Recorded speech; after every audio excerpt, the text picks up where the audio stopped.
કે રામાયણ છે એ જીવન સુધારવાનો ગ્રંથ છે અને ભાગવત છે એ મૃત્યુ સુધારવાનો ગ્રંથ છે સાહેબ. બહુ મોટી વાત છે. એક વાત મને ગમે છે, નાનકડી કહું તમને, કે કંસને પણ ખબર હતી કે દેવકીનું 8મું સંતાન મારો કાળ છે, અને પરીક્ષિતને પણ ખબર હતી કે 7મે દિવસે મને તક્ષક નાગ કરડવાનો છે. બેયને મૃત્યુની જાણ હતી સાહેબ. કંસને પણ ખબર છે કે દેવકીનું 8મું સંતાન મારો કાળ છે, પરીક્ષિતને પણ ખબર છે 7મે દિવસે મને તક્ષક નાગ કરડવાનો છે. પણ હવે સાંભળજો મિત્રો, જે સંતોએ એના અર્થ કર્યા છે, કંસ મોતને પકડવાના પ્રયત્ન કરે છે, પરીક્ષિત છે એ મૃત્યુને સુધારવાના પ્રયત્ન કરે છે. હવે જાણ તો બેયને છે, પણ એક પકડવાના પ્રયત્ન કરે છે મૃત્યુને, અને એક જીવન મૃત્યુને સુધારવાના પ્રયત્ન કરે છે. એમ ખબર સંતને છે મરવું છે ને, એટલી જ ખબર પછી મૂર્ખાને પણ છે મરવું છે. પણ સંત બિસ્તરો બાંધીને કુટિયામાં બેઠો, ગાયલ હું તો તારી રાહ જોઈને બેઠો છું. સંત મોતને પકડે છે કે વયું આવ્યા ના, મોત મૂર્ખાને પકડે છે કે અમે લેવા આવ્યા તને. એમ ભાગવત છે એ તો ભગવાનનું સાકાર સ્વરૂપ છે. એની એક થોડીક વંદના કરીને મારે તમને આનંદ કરાવવો છે. જુનાગઢમાં આ ક્ષેત્રમાં મને 50 વર્ષ થયા. જુનાગઢ મને 50 વર્ષ સુધી સાંભળ્યો છે સાહેબ. 20 વર્ષની મારી ઉંમરે હું સ્વામિનારાયણ ચોકમાં પ્રાણભાઈ દિવાલીબેન ને હું એમના સ્ટેજ ઉપર આવ્યો ત્યારે મારી 20 વર્ષની ઉંમર હતી. આજે મારે 70મું વર્ષ ચાલે છે, અને આજે જુનાગઢ તમારા સામે તમે મને સાંભળો છો. એથી મારે વિશેષ સન્માન જ ક્યું જોઈએ? મારે બીજું જોઈએ શું? મારા જીવનમાં ઘટે શું કે જુનાગઢ 50 વર્ષ સુધી આપણે સાંભળે? એ બહુ મોટી વાત છે, અને એનો મને નશો છે, એનો મને જીવનમાં થાક નથી લાગતો સાહેબ. મોહનભાઈ મારા બહુ જૂના મિત્ર, આ બધા મહેન્દ્રભાઈ છે, આ બધા મારા બહુ જૂના મિત્રો છે સાહેબ. વર્ષોથી મને સાંભળે છે, અને તમે સાંભળો કે ન સાંભળો, પણ હું મને બહુ સાંભળું છું સાહેબ. હું જે બોલું છું એ મને ગમે છે. હા, પોતાને પોતાનું વાત ગમવી જોઈએ, પોતાનું ગીત પોતાને ગમવું જોઈએ. હા, પોતાને ન ગમે તો પછી બીજાને ગમવાનું જ નથી. પણ મારે વંદના ભાગવતની કરવી છે.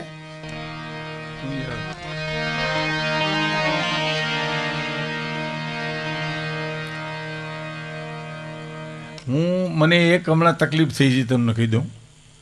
એક ચશ્મા વિના મને કાંઈ દેખાતું નથી. આ ચશ્મા ચડાવીને જોઉં એટલે કોણ ક્યાં બેઠું મને બરાબર, જેવું ઉતારું એવું ધબો નમહા. કોણ ઉઠીને હોઈ ગયું, કોણ બેસી ગયું, એ આપણને કાંઈ ખબર પડતી નથી. અને બીજું, હું ભૂલી બહુ જાઉં છું. એટલે આપણા સાંસદ સભ્ય, શું નામ, રાજેશભાઈ ચુડાસમા, મારા જૂના મિત્ર, નાનો હતો ત્યાંથી મને માંગરોળને ચોરવાડ સાંભળે, એનું નામ કયું નો હું યાદ કરું છું.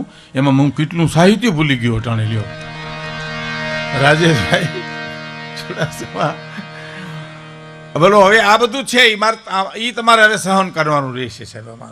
અમારા ગઢપણના જે કાંઈ કારણો આવ્યા છે એ બધા તમારે સ્વીકારવા પડશે, અથવા તો અમને નિભાવી લેવા પડશે. એ યુવાન આપણા સાંસદ, આપણા જુનાગઢના, એટલે બધાને હું ખૂબ ખૂબ આવકારું છું. પણ ભાગવત ભગવાનની વંદના કરી લઉં આપણે, કે અત્યારે તમને મને કોઈ જય શ્રી કૃષ્ણ ન કરે, જય માતાજી ન કરે, સીતારામ ન કરે, રામ રામ ન કરે, તો બહુ ખોટું ન લગાડવું, બહુ ખોટું નહીં લગાડવાનું. જો હરીશભાઈ દેસાઈ લ્યો, હરીશભાઈનું નામ મને હમણાં યાદ આવ્યું છે, દેસાઈ સાહેબ બોલ્યો હતો, એટલે એ બધું રહેવાનું છે. એ તો જે યાદ આવશે દેવરપા તમારા નામે. હરીશભાઈ તો મારા મિત્ર, એના પિતાજી શંભુભાઈ, જૂનું પડ્યું હોય ને એ બધું તરત જ બહાર આવે એમ, કારણ કે એ કોમ્પ્યુટરમાં જૂનું છે.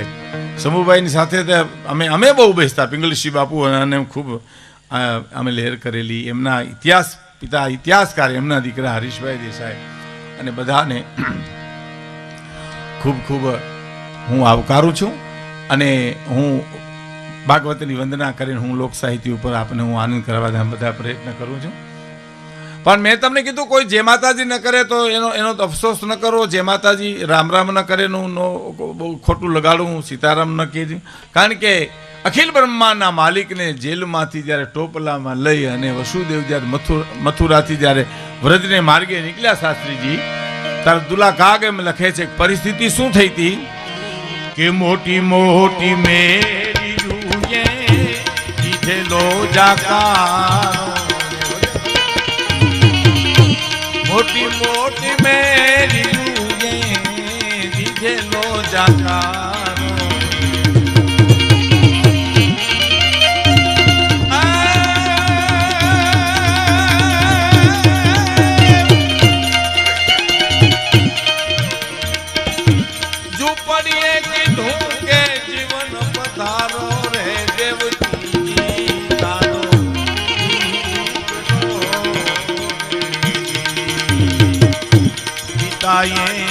ઉપાડો એને પરબારો રે માતાજી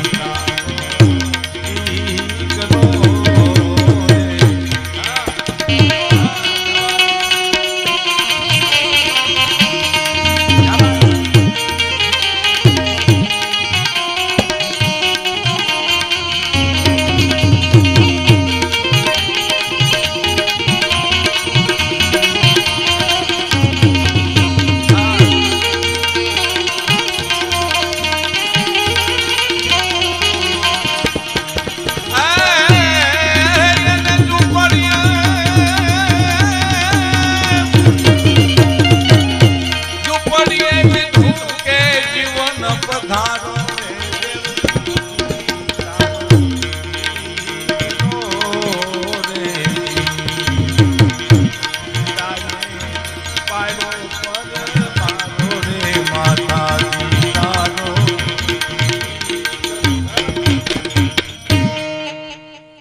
દીધેલો જાકારો, આયા નહીં આયા નહીં આયા નહીં, અને નંદ બાવાને નેહડે કીધું જીવન પધારો આયા.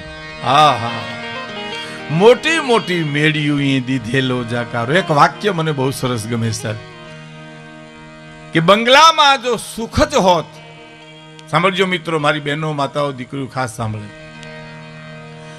બંગલામાં જો સુખ જ હોત તો બંગલામાં રહેનારી બાયુ આત્મહત્યા ન કરત,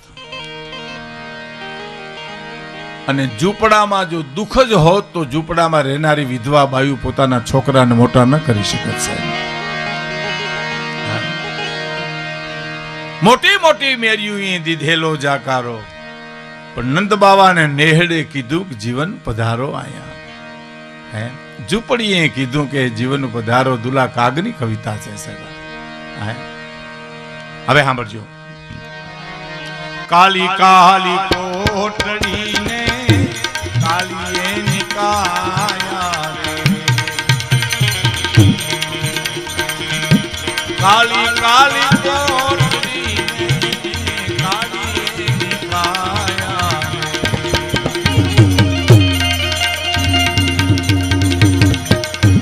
કાલી કાલી કોટડીને કાલીએ નિકાયા રે.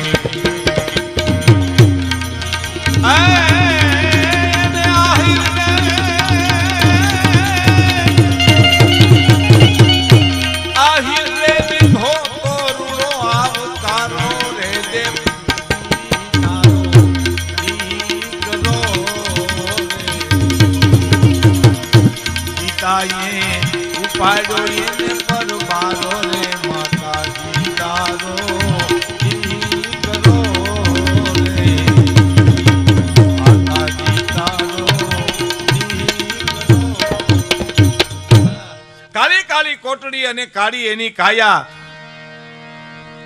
અને અન્ય અંગડે વિટાણો છે કાળો અંધકારો રે દેવકીજી તારો દીકરો. અને વ્રજમાં પધાર્યા, ગોકુળમાં પધાર્યા, એની એક સ્તુતિ કહી અને પછી હું ભાગવત વંદના પૂરી કરી અને પછી મારી રીતે લોક સાહિત્યની વાતો કરું. પણ સાહેબ, જન્મો જન્મની પુણ્યની પૂંજી ભેલી થાય તારે માણસને પદ પ્રાપ્ત થાય છે.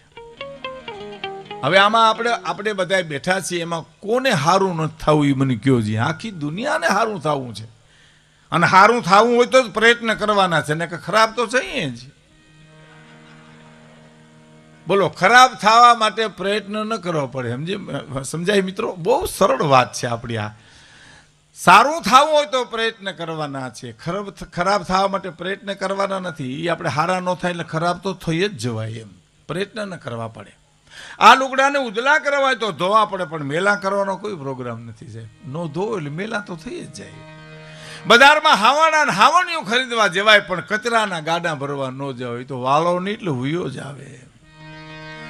એમ સારું થવું હોય તો પ્રયત્ન કરવાના છે. જેને કંઈક મેળવવું છે, લાયક થવું હોય તો પ્રયત્ન કરવા પડે. ઉંમર લાયક તો ખાટલામાં પીડ્યા પીડ્યા પાંગજ તોડતા તોડતા થઈ જાવ તમે સાહેબ. સારું થવું છે, કોઈ પણ માણસને કંઈક કરવું છે, આ સંકલ્પો લેવાના છે, એની વિશે મારે બોલવું છું. અને આ બહુ સારો વિચાર સંજયભાઈ પરિવારને બધાને આવ્યો છે કે આવો આવો આ સરસ આજના જે સંકલ્પો છે એની ઉપર હું તમને થોડું બોલવાનો છું. પણ મેં કીધું મારી એક ભાવના હું મારી વ્યક્ત કરી અને પછી આપણે આગળ જઈએ. તો મા જશોદાને આંગણે, મા જશોદાના આંગણાની માલિપા ભગવાન કૃષ્ણ રમે છે. ભાગવતમાં ખૂબ વર્ણન આવ્યું છે અને આવશે હજી.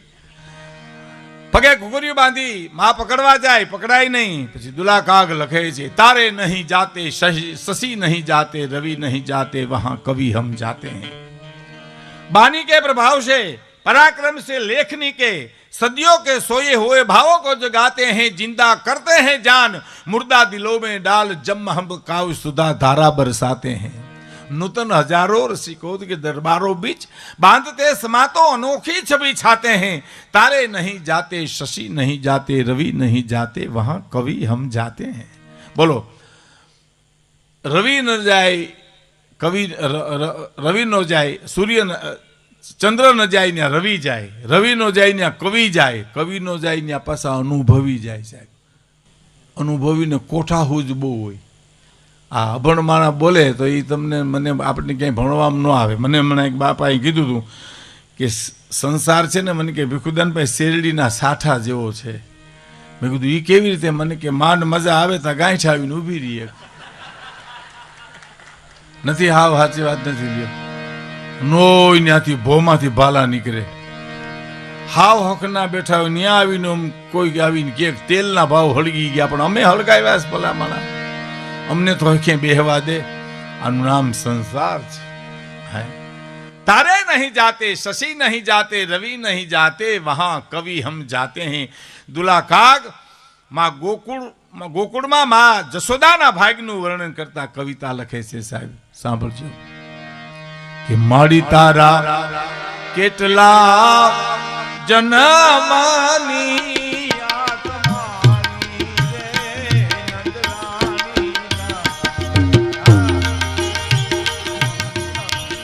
તારા કેટલા જન્મની આ કમાણી રે નંદરાણી તારે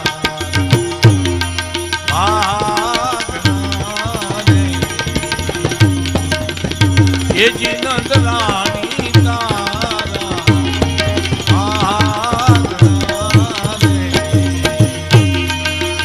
એ જી એવો બાપુ રે એ બધાય તારો બેટો રે નંદરાણી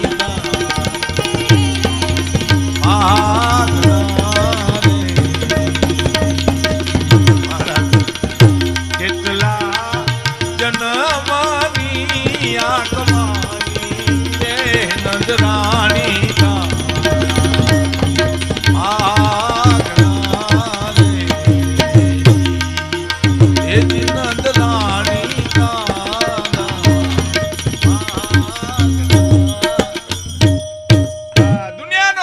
કહેવાય.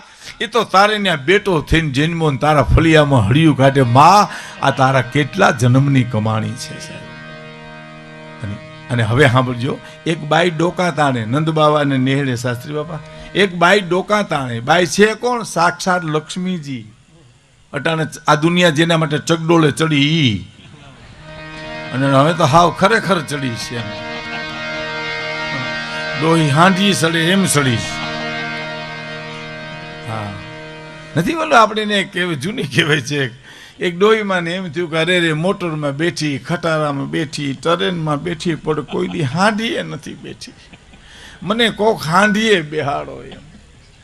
એમાં મારીને રંજ રહી ગયેલો, સાહ લેવા નીકળ્યા ને એમાં ઊંટું. આપણે તો હાંડીઓ જ ક્યાં ગુજરાતમાં જાય તો ઊંટ કેવો પડે, કઈ વળી હાંડિયામ ન સમજે કાંઈ. હા, 12 ગાવે બોલી બદલે, તરોવર બદલે શાખા, બુઢાપાના કેસ બદલે પણ લખણ ન બદલે લાખા. 12 ગાવે બોલી બદલી જાય છે. હું પ્રાણભાઈ દિવાલીબેન અમે મહેસાણામાં પ્રોગ્રામ દેવા ગયા. એ ગરધણી વર્ષો પહેલા જે અમારો પરિચય કરાવ્યો ને એ હજી અમારા મગજમાંથી નથી જાતો. બોલો, એમાં પ્રાણભાઈનું શરીર શાંત થઈ ગયું, દિવાલીબેનનું શરીર શાંત થઈ ગયું, લાખાભાઈનું હમણાં શરીર શાંત. એનો સાક્ષી તો હું એક જ છું હવે. અને હાજી રમકડું છે ને, એ છે મારો રમકડું, પણ એવડું ને એવડું છે આપણું. હા, ગરધણી હું અમારો પરિચય કરાવ્યો ખબર કે લાખાભાઈ ગઢવી અને એની ટોળકી ખૂબ મજા કરાવેલી. ટોળકી કરી અમને. બોલો, પ્રાણભાઈ મને કે ટોળકી કોણ? મેં કીધું હું, તમે દિવાળી બેન. એને લાખાભાઈ ટોળકી, લાખાભાઈ આપણા નાયક. એમાં એક પાછું આગળ પરિચય કરાયો. નામચીન કલાકારો છે આ. નામચીન શું ખિસ્સા કાતરું છે અમે. એમાં એક જણા આવીને મને કીધું, મને કે કાળજાનો કોકડો કરજો. પેલો કોકડો, કાળજાનો કોકડો. મેં કીધું તો લાખાભાઈ હમણાં કાળજાનો કટકો ગાયો. મને કોઈ બીજો કોકડો કરો. તમારા કોઠિયાવાડમાં ઘણા કોકડા હોય. આની ભા હું કરું? અંતર ના ડાણની હરીશભાઈ, એ તો કોક વેધું ને કહેવાય. ચોરે નો ચર્ચાઈ ચિતની વાતું શંકરા અંતર ના ડાણની, એ તો કોક વેધું ને કહેવાય. સાહેબ, તમને કોઈ આવીને એમ કેવું અમેરિકા જઈ આવ્યો ને, લંડન જઈ આવ્યો ને, જાપાન જઈ આવ્યો, વાતમાં માલ નથી. ત્યાં હાવ હેલું છે. ત્યાં તો માતાજીનો ગરબો ગાવતા તો ખુશ થઈ જાય. હા, એમાં આપણે એમ કહીએ ને અમેરિકામાં કે ભાઈ હું જુનાગઢથી નીકળ્યો ને રાજકોટ આવ્યો, રાજકોટથી ટ્રેનમાં મુંબઈ આવ્યો ને મુંબઈમાંથી અહીં પ્લેનમાં અહીંયા આવ્યો. એને એમ લાગે કે આ વાર્તા કરે છે. વાર્તા નથી, વાત કરીએ છીએ. આ કાંઈ અઘરું નથી. અઘરું ગુજરાતમાં, એનાથી અઘરું સૌરાષ્ટ્રમાં, ને એનાથી અઘરું જુનાગઢમાં. હા સાહેબ, જુનાગઢમાં તો તમે સ્ટેજ ઉપર ચડતા પહેલા 10 જણા તમારા કાનમાં કહી ગયા કે એટલું એટલું એટલું સાંભળ્યું, આનાથી નવું હોય તો ચડજો ને ઉતરી જજો હેઠા.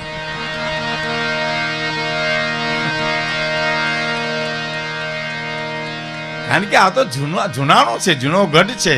પરમ પૂજ્ય મોરારી બાપુના શબ્દોમાં કહીએ તો આ ગિરનાર તો હિમાલયનો દાદો છે સાહેબ. હિમાલયથી જૂનો છે આ ગિરનાર. તો ચાર્જ પર્વત છે આપણો. હા, અલૌકિક ગિરનાર છે. એની છાયામાં આપણે જન્મ મળ્યો છે સાહેબ. આપણે ઘણું ભગવાને આપ્યું છે. આપણે કાંઈ ખૂટતું જ નથી જુનાગઢમાં. હા, કહેવાનો મારો અર્થ, એક બાઈ ડોકા તાણે છે અને જે લક્ષ્મીજી છે, જે અટાણે દુનિયા જેને માટે ચગડોળે ચડી છે, એ લક્ષ્મીજી સાહેબ. હા હા, બાયુને પુરુષો કહેતા કે પેટ્રોલના 500 રૂપિયા હોય તો તમારી પાસે દો ને, તો પગાર મોડો થયો તો મારી પાસે 1 રૂપિયો નથી. એ બાયુ 60,000 કાઢ્યા ને કોઈ 1.5 લાખ કાઢ્યા ને. શું નરેન્દ્રભાઈ ધૂંજારા કર્યા સાહેબ.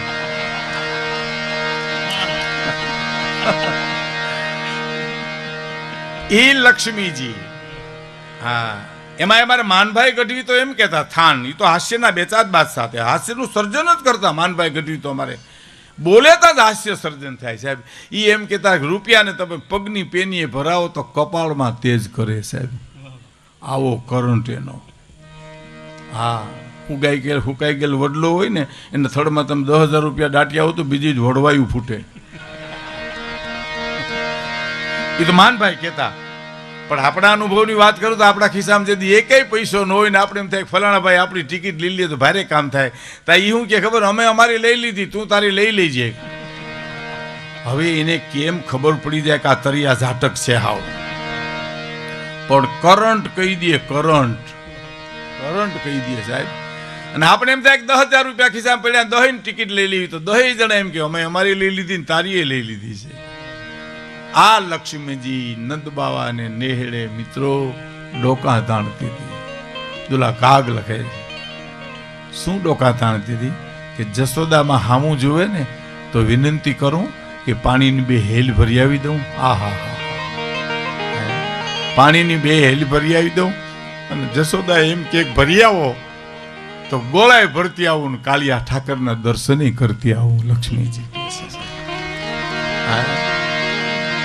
કેટલા જન્મની કમાણી માં? દુલાકાત પ્રશ્ન કરે છે. માં કેટલા જન્મની કમાણી? ઉભેલી અજાણી નારી લક્ષ્મી લોભાણી.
પાણી રે નંદલાણી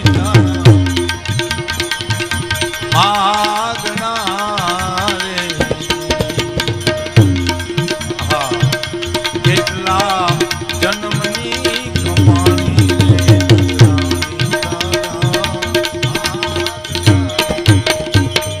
અને આખી દુનિયાનો બાપ જે કહેવાય ઈ તારો બેટો થઈને તારા આંગણામાં હળિયું કાઢે. માં આ તારા કેટલા જન્મની કમાણી છે. અમરદાસ ખારાવાળા એમ કહેતા કે શ્રીફળ તમે વધારવા જાઓ ને ચોથા ગાય શ્રીફળ તૂટે મંદિરે જઈને હનુમાનજીને એક માતાજીને મંદિર, તો એનો આગલા 3 ઘા નકામા છે એવું નથી. 3 ગાય ખોખરું કર્યું તારે ચોથા ગાય તૂટ્યું છે. એમ જન્મો જન્મની પુણ્યની પૂંજી ભેળી થાય તરે માણસને ઈ પદ પ્રાપ્ત થાય છે. અમરદાસ ખારાવાળા બહુ આનંદી હતા. હા સરસ. એ કે મારી એક ભાઈ કથા કરી સાહેબ. કથા એ ભાગમાં હોય તો સાંભળવાળાને ન મળે. આ બનેલી હકીકત તમે કહો. એ ગામડામાં અમરેલી પાસે એ કે ભાઈ બહુ પ્રેમથી કથા કરી અને પોથી યાત્રા શરૂ થઈ કથા કરવાને વખતે એમાં કોઈ બંદૂક ફોડીને એમાં જે ગરદણીની ભાઈ કાનમાં ઢાંકું પડી ગઈ. પૂરું થયું. સીતારામ લ્યો ખંભાટના તાળા દેવાઈ ગયા. એ શું કરે બિચારા? બધા ઓલા દાંત કાઢે તઈ પછી વાંચી એ દાંત કાઢે. કાંઈ સમજાય નહીં. કથા સાંભળવા માટે બેહાડી હતી પણ નો સંભળાણી નહીં. અને પૂર્ણાવતીને દી પાછી પોથી યાત્રા નીકળીને બંદૂક ફૂટી અને ઢાંકું ખુલી ગઈ છે. આ અમરદાસ ખારાવાળાના અનુભવની વાત છે સાહેબ. એને ગામને બધું કહેતા. એની પાસે નાની નાની વાતો બહુ હતી. નાની નાની વાતો અમે આનંદમાં બહુ આવે છે. હા નાની નાની એક જણાને એટલું કીધું કે તમે સમજદાર છો. ઓલો કે હા કે તો તમે દુઃખી હશો એમ. સમજણ છે ને દુઃખ છે ને બાકી નાસમોરડો કાઢ નાખ્યો ને હું લેવા દેવા છે. હું કોણ છું? મારી જવાબદારી શું છે? હું કોનો દીકરો છું? મારું મોહાલ કોણ છે? પોતાના પરિયા તણા નેવળ પગમાં ન હોય એ કુણ હીરાને કોઈ કામ ઠબકો કલ્યાણ મળશે. સમજણ હોય એના માટે છે. મેં હમણાં એક જણાને કીધું મેં કે તમારા બાપુજી શું કરે? મને કે અફસોસ કરે છે. શેનો? મેં કીધું અફસોસ કરે. મને કે અમે આવ્યા એનો. અમે મારા બાપુજીને ઘેરે પધાર્યા એનો મારા બાપુજી અફસોસ કરે છે. 15 દી પછી એના બાપુજી મને મળ્યા. મેં કીધું દીકરા કેટલા? મને કે 3 ટબ્બા જેવા હો. સૌથી મોટો મેં કીધું શું કરે? ખેતી કરે. ઈથી નાનો મેં કીધું શું કરે? બિન ખેતી કરે. બેઠો બેઠો ટુકડા કરી કરી વેચે રહ્યો. સૌથી નાનો મેં કીધું શું કરે છે? કે સામે મળે એનું કરે.